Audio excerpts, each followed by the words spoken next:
Hey, CSRA, did you know about the one-stop construction office where you can get architectural blueprints, residential and commercial construction all under... For your host, Ben Hasan, who's off on other business.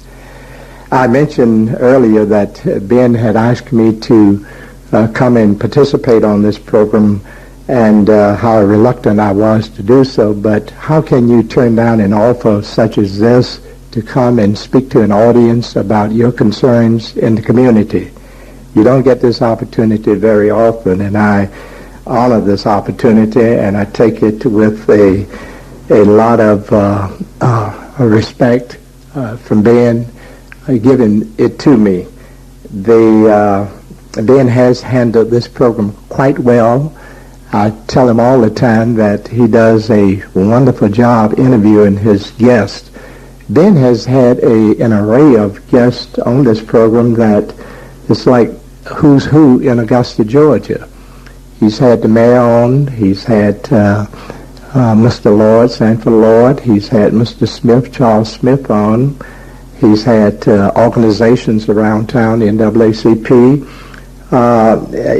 He's had Austin Rose on, where some people didn't particularly like Ben bringing on Austin Rose, but let's talk about that for a moment before we continue on with this political question that we are investigating today. To be an informed community, we need to listen to what everybody has to say, especially those people who have the voice, have the ears of the community. Austin Rose is one of the persons who has a lot of ears in this community, whether we like him or not. We need to hear him, bring him on the program, question him with some of the questions that the black community, if had a chance, would want to ask him. Let him explain himself. Bring on Mike Rines of the Augusta Chronicle that Ben had on Monday, who's the editorial editor. He called himself the editorial czar of the editorial page. We need to know where is he coming from. Is he representing the publisher of the paper when he writes an editorial? What does the publisher of the paper think about the black community? Is he against the black community, as we hear from other sources that he is? We need to get those kinds of questions answered, and the only way we can do it is to bring those persons onto this program. So for anyone to say that Ben shouldn't bring this person or that person on is limited himself to the knowledge that can be gained by what these people have to say. So I hope that Ben continues to bring a diverse selection of people to this program so that we can really get some information and to make choices that we need to make with the information that we have. Let's talk about voting. You hear so much about voting registration and how important voting is, and we have people standing at corners with the tables set up to register people to vote. But is registering to vote more important than education on voting? Do we just leave it at registration and not go another step further and educate the people? Now, I'm not talking about educate them on your candidate to persuade them to come over to your side of the political spectrum, but rather to let them be exposed to what the issues are in the community and what each of the candidates are, to have the issues, if it has to be if it happens to be a referendum or something put on the ballot, to have someone to explain the implication of such, or the implication of those persons who are running for office. What effect would they have on the community if they should win? That kind of education is needed, and I don't think people are given it. And maybe some people don't want it. All they want to do is go and pull a lever, punch a card, and to say that I voted. But I think an uninformed voter does more harm than a person who doesn't vote at all. because you're playing Russian roulette with your vote. You don't know what you're voting for. You don't know who you're voting for. You're only doing it because somebody told you to do it. And if that's the way you're going to vote, to my notion, I think you may do better just staying home and not voting. And somebody may say, well, Grady, how can you say that? At least the person is going, pulling a lever, punching a card.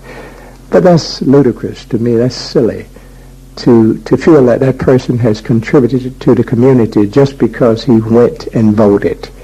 I think until you go to the next step, and that is be informed on the issues and the persons that are running for office, you have not contributed to the community. In fact, I think you're contributing more by staying home than you would by going to the poll and voting uninformed. Voting is sophisticated. It requires some work on the person part who is going to vote. You're going to have to read. You're going to have to listen. You're going to have to hear both sides. You can't hear one side of the issue of one candidate of an election. You have to hear all of the candidates, and then you have to come to a conclusion who is not who's going to serve you best, but rather who's going to serve the community. I think too many of us are looking for the candidate that's going to do the most for us. But we must ask ourselves, as President Kennedy once posed, that ask not what your country can do for you, but rather what you can do for your country. It's not what Augusta can do for me as an individual or for my individual group in the city, but what can I do for Augusta? What can I do to make Augusta great? And each individual can contribute in a small way or a large way to that particular goal. And I think it's a noble goal to make this community everything that it can be with the resources that we have here to help us in that direction. You hear when we talk about voter registration, we say we got to get our people out to the poll. We got to get them to register to vote. Are we thinking that if we get black people registered, that they would automatically vote for black candidates? And that may not happen. We're living in such a diverse community that voting goes beyond race, because there could be some issues that are facing a segment of the community that had nothing to do with race. They may have something to do with security. They may have to do with housing. None of these things are racial. They pertain to any and everybody who may be living in an area where you don't have adequate housing, you don't have adequate police protection, you don't have adequate trash pickup. These are things that could go to any race. So when you start talking about racial politics and racial division, I think we are putting more to race than actually there is there. Many of our issues have nothing to do with race whatsoever, but have to do with power, who's in power, who's controlling, and who has the votes in order to make something happen. We have to get beyond race in politics, both from blacks and from whites. Blacks that are practicing racial politics need to give it up. Whites that are practicing racial politics need to give that up. We will never achieve anything in this community if we reduce our politics to race. We have to look beyond race and see the needs of this community and address those needs, not on a racial basis, but rather on a need basis. I think one thing that happened some time ago when we reconstructed this government from what it was, from city government and county government being two separate entities, to one consolidated government. And I know some blacks in the community would be ready to jump on me when I leave the studio. But the charter that was written, I think, added to the divisiveness that we have in this community today. Because when you set up voting districts based on race, you're going to end up with what you put in. What you put in is what you get out. We set this thing up to be divided along racial lines. We set it up so that we could have 5 commissioners that came from a predominantly black district, and not only in our county government, on our consolidated government, but also in the Board of Education government, where we have even Steven, so to speak. And this even Steven was not brought about because of special needs in the community, but because of race. We said that we wanted to make things even. We wanted to have the same number of black commissioners as we have white commissioners. And what has happened with that is that blacks have stood together and whites have stood together. So we have a standoff in our government based on race and not based on the needs of the community. And the needs of the community suffers because those needs are not being met, because we're tending to the racial disharmony that we have in this community. A lot of time is spent trying to put out racial fires when there shouldn't have been any in the first place, because we are too big for that. There are too many things that are needed in this community, and we can't move forward as long as we stick to racial politics. Yes, I said, and I said again, that the charter loaned itself to the racial divide that we have in this community. There may be some who would disagree with me on that, and I wouldn't mind debating them and showing them my point that I'm trying to make here. We have to admit when we are wrong. We can't continue to be wrong and pretend that we are right because we are black or because we are white. So there are some times that we may be right, but it may not be expedient. And there are sometimes we are expedient and we may not be right. We have to come together. We have to decide what is good for this community, take out the race card, and move forward, because in the end, it's not going to be race that is going to pay your water bill. It's not going to be a race that is going to protect your community. It's not going to be a race that is going to put a storm drain system in your community, recreation center. It's not going to be a race. It's going to be people coming together, deciding that this is a need that the community has to have in order to function as a healthy community. You'd be surprised, and I would wish that we would at least try to conduct business for the next 90 days and omit race, whether it's white or black. But just take race out of the equation and see how far we can get in this community. We're going to take a break, our last break. You're listening to Can We Talk? My name is Grady Abrams. I'm sitting in for your host, Ben Hasan, who's off on other business. You're listening to WKZK 1600 AM on your dial. We'll be right back.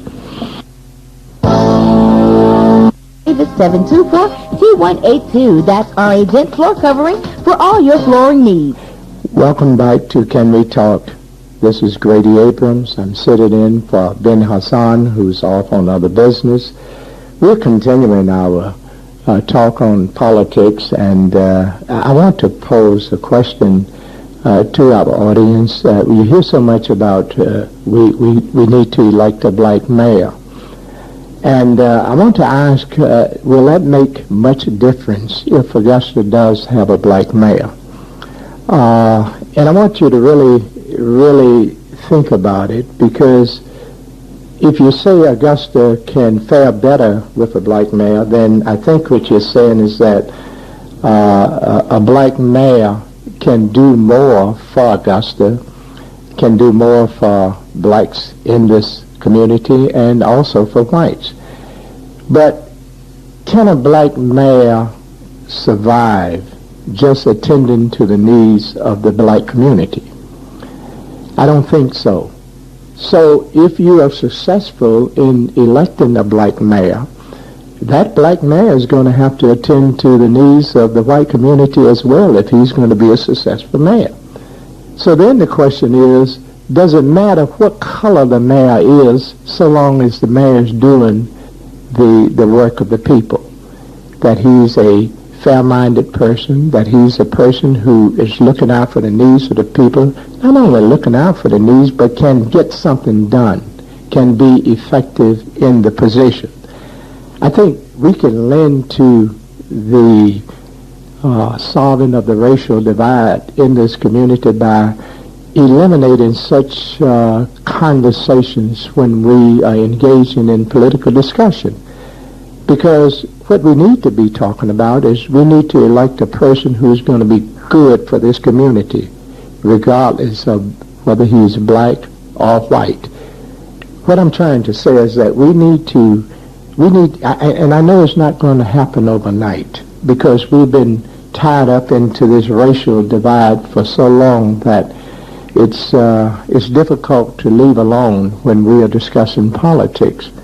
But at some time, I believe we're going to have matured to the point where we can look at the person, regardless of the race, and say, this is a good person for this community, and he or she will do good for this community. I don't think we've gotten there yet, because we're still talking about electing a black person for mayor, electing a white person for mayor.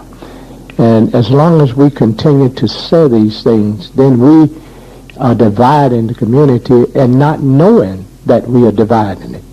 We are doing it innocently, but that is a racial divide when we start talking about black mayor, white mayor, black mayor versus white mayor. We should be talking about mayor, period. Who is the best man? And sometimes I think it prevents us from making good choices because we are doing our choices along racial lines. And we don't want to be called what some radio personalities call blacks who don't adhere to typical black thinking, that you have to support blacks in whatever they are doing regardless of their qualification or what. That if they're black, we got to support them. We have to support them if they do crime, and especially if they do crime in the white community, we stand up for our criminals and we protect them. I think that's a sad commentary too, but that's another program. But can we afford to continue to elect our representatives based on race? When will the day come when we can look at qualifications, put blindfolds on and say, based on these qualifications, based on my thinking of the ability of this individual to carry us where we need to go, that we will move in that direction? It's going to require a lot of maturity on our part to get there. There are a lot of blacks who will criticize me or anyone who advocates that we not look at race when we're looking to elect our officials, because they say that, well, a black person knows the black community better, knows the needs of black people. It's not enough to know the needs and to know the black community, but how much can you get done having this information about the black community? Does that translate in making you a better mayor? And how much can the city do for the black community? They can make sure that the trash is picked up. Well, let's go to the government. First of all, the offices downtown, they can ensure that blacks get their share of the jobs in the government. When you get past that, everybody seems to be practically on the same page. If the garbage truck comes up my street, it's going to pick up my trash as well as the white person's trash. So there's no inequality there. In all other services, if the fire truck is coming to your house, if your house is burning, the fire truck will go to a white house. So government does function in an equal basis, on an equal basis in that regard. And we hear people say, well, the government not doing anything for black people. I want to pose the question, what specifics are you talking about the government is not doing? And that's what we need to address.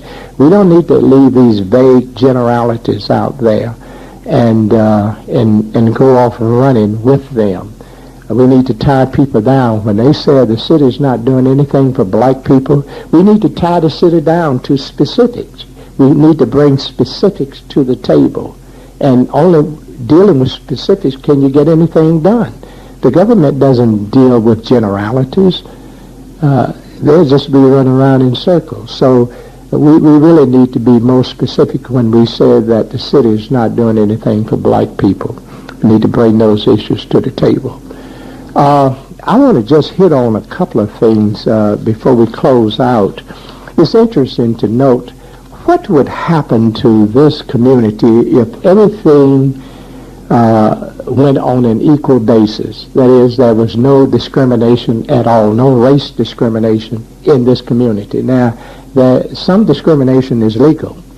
You know, in the hiring process, a company can hire a person with brown eyes versus a person with blue eyes and not be illegal. A person can hire a person with nappy hair versus a person with straight hair and not be illegal. Only when it comes to race, nationality, sex, disability, and those things can you test the government, test those persons, employers who are employing people and may not be following the law. But suppose we did live in a non-discrimination society. How will black people fare in that society? Suppose at this moment you can cut off all discrimination. No discrimination will be in the city of Augusta. How will black people fare? Will they fare any better? I would say not much better, simply because of the advantage that whites have gained over the years that makes it almost impossible for black people to catch up. That's just a fact. Let me give the analogy of a horse race. Those of you who have been to a horse race, say you got 10 horses in the gate, and the bell rings, and 7 of those horses are let out, and they run around the track, and 3 horses are left in the stall. Somebody makes mention that, you know, this race is not fair because 3 horses are left in the stall. 7 have been let out and they're halfway around the track. How can this be a fair race? And the officials decide that, well, maybe this isn't a fair race. We need to open the gates of those other 3 horses and let them out and let them enter into the race. Now, even though those horses are in the race now and they're running as fast as they can, guess what? They won't catch up with those that have been let out long time ago. I hate to sound pessimistic, but there are some things that we aren't going to catch up. The land that was given away many years ago to the people who went out west, there's no more land to be given away. The government is not giving away that kind of land anymore.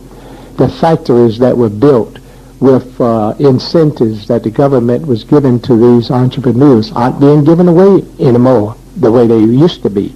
So we are behind, and it's difficult for us to catch up. But what can we do? Each individual in the black race can make a contribution. As simple as not getting into trouble. That's a contribution to the race. That's a contribution to the community. Going to school, getting into education is a contribution to the community. You don't have to be directly involved in the political process to make a contribution to this community. But we as blacks can make contributions under the circumstances we find ourselves operating. We can't do anything about the past.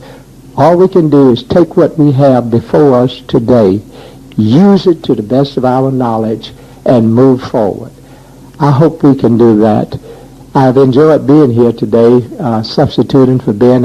When he mentioned this to me, I got frightened because I'm used to sitting on the other side of the microphone. But we've gotten through this hour, and I hope some of the information that we've talked about is useful to you. You've been listening to Can We Talk? And your host is Ben Hasan. My name is Grady Abrams, sitting in, substituting for Ben. Ben will be back tomorrow. You're listening to KZK 1600 AM on your dial. Good day.